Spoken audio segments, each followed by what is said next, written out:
Hello, Colin. How's it going? Hi, Janelle. I'm doing well, thanks. How are you? I'm doing really well. Thank you for asking. And in today's video, I'm going to ask you questions about usabilities of idioms. Like what we do in India is we often tend to, accumulate lot of knowledge about English language. And sometimes I feel like whether native speakers like you actually use those things or not. So the first question, like the first idiom is, till the cows come home. Do you actually use this idiom? I've heard it before, Okay. Like, but I've never said it. I've never said it. hmm. Like after learning this idiom, I tend to use it in my day-to-day life conversation and while communicating with people. So, do you think that's okay or not? I think it's understandable, but Okay, I think that it's slightly comical and also slightly informal.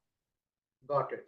So, for example, if you were talking to your boss at work, or you're a student, right? So, if you're talking to your PhD advisor and you are talking about a very serious subject like literary theory or something like that, and if you were to say it, it would seem kind of comical, like you're smiling. Got it. But Hmm. but if you're on a farm and you're waiting for something and you're on a farm, then maybe it makes a lot of sense, you know? So it's kind Hmm. of context dependent. Okay. The next one is in a pickle. Is it usable or not? In a pickle. I'm in a pickle. Yes, I suspect all of these will be usable, and this one's a little bit less this one's a little bit more common than till the cows come home. Okay. So you can use it. But the problem with idioms is if you use them a lot, then it makes one's language relatively informal. Hmm. Got it. So it yeah, so that's the risk I want to alert you about. Okay. All right. Uh, Next one is born to pick with. I didn't even understand it. I'm sorry. Born to pick with. I've got a bone to pick with you. Oh, bone. Hmm. Yes. That one's also that's like in a pickle. You can use it. Um, but I've never said it. Okay, like when you are like when does something annoying to you and you want to confront that person, at that time I guess you are supposed to use this, right?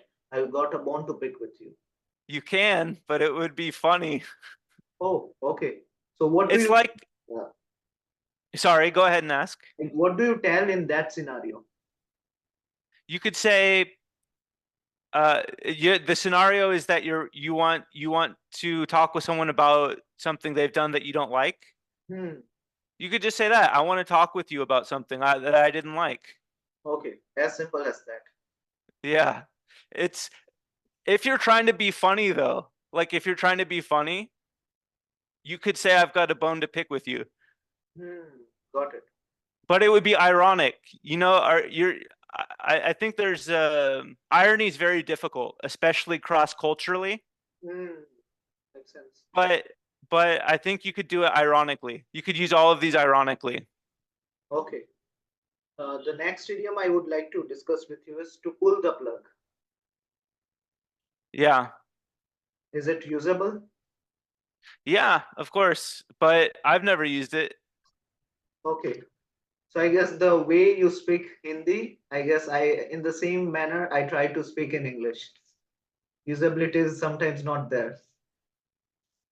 Um, yeah, I usability like it's people will understand you, Hmm. but it's do you know anachronistic? No, enlighten me about that. It means something that was used before a long time ago, and it you can use it today, but it seems like old fashioned. Old fashioned is another way to say it. And I'm not an old fashioned person, right? I'm a relatively young person who lives in a city. Hmm. So if a relatively young person who lives in a city uses an old-fashioned idiom like "till the cows come home," then it seems kind of incongruous. It seems out of context and therefore slightly funny. Okay. Okay. Wow. Uh, I like to discuss with you some vocabulary. So the first vocabulary that is vociferous. Mm-hmm. Is it usable? Vociferous? Yeah, so this is usable in a different type of way. This is called literary vocabulary, Hmm. and it's very formal, and you see it mostly in writing, like in novels, but Got. also in nonfiction and maybe sometimes like reports. Hmm. But if you're at a tea stall and you say that person was speaking vociferously, then they're going to look at you like, who do you think you are, a college professor? Got it. And you might be, right. You're a PhD student. So as a PhD student, you can say it, Hmm. but people might, the risk is pretension. Hmm. Got it. The second word is Westral. Western, Westral. Westral. a wastrel. Hmm. So Indian English uses a lot of old British English, Hmm. and wastrel is an example.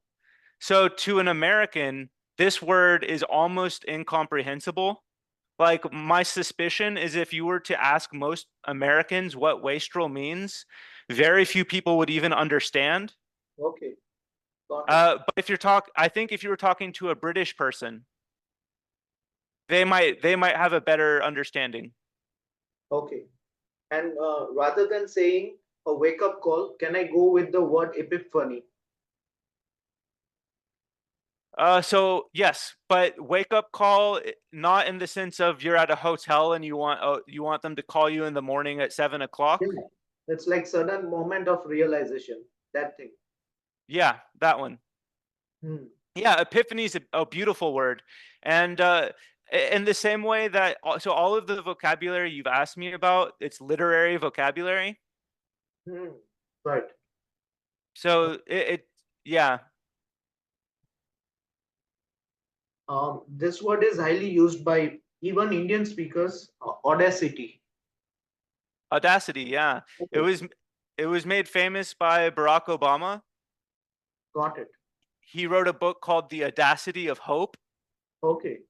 Hmm. Uh, but it's other than that, it's a literary term, so it's a very nice, but it's very like it's you won't hear it at. I mean, maybe you'll hear it at the tea stall, right? I feel like Prime Minister Narendra Modi can prove me wrong because he wasn't he a tea stall person, and now he uses very big vocabulary. So maybe I'm wrong. Maybe I shouldn't characterize tea stall people as with. But I think if you were to use the word audacity at a coffee shop, for example, people would think perhaps that you're being pretentious. Hmm. Makes sense. Okay. So it's actually kind of funny because on the one hand, the idioms that you've suggested are very are so informal that they're funny, and the vocabulary that you've suggested is so formal Hmm. that it's kind of funny also. Yeah. But it's not funny as in you're incorrect or I'm laughing at you. It's funny in that if you put it in a context that is like a normal everyday context, Hmm. then either one's a little bit informal or one's a little bit formal, and the incongruity is slightly humorous, I find. Right. That's why like these things were bothering me. Like when it comes to this vocab, idioms, or let's say English proverbs, I was always curious. Like, are these things actually usable when it comes to having a conversation with someone who is a native speaker? So I decided that I would like to clear these things with you. Yeah. Do you feel like my answer makes sense? Like they're either a little informal or a little too Yeah. formal? Yeah. I Yeah. get the context that you're trying to say. I get the picture. Like some things are in that context, some things are you are supposed to be speaking in this context particular. So Right. Yeah, exactly. It's just like with Hindi. If you start speaking like a pundit at like mm, and you're at a, people are going to be like, "Why are you talking that way?" right. And before you go, Colin, some proverbs are there. No man is an island. English Uh, proverb. Is it usable? yeah. Yeah, proverbs are a little bit more usable, I would say, in my opinion. All right. All right, Colin, I won't hold you any longer. It was really nice having a conversation with you. Thank you for your time. Yeah, I hope you're doing well, Janelle. It was nice talking to you.